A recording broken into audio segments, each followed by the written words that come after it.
ایمان کا ٹھکانہ صرف اور صرف پاک اور صاف دل ہوتا ہے۔ جس شخص کے اندر حیا موجود نہیں ہے تو سمجھ جاؤ کہ اس کا دل سیاہ اور مردہ ہو چکا ہے۔ دو گھونٹ ایسے ہیں جنہیں اللہ تعالیٰ بہت پسند کرتا ہے، ایک صبر کا اور دوسرا غصے کا۔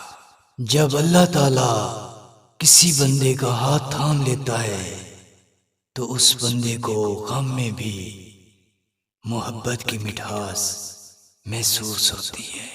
اے لوگو، دنیا ایک ایسا گھر ہے جس کی ابتدا تکلیف اور دکھ اور آخر صرف اور صرف فنا ہے۔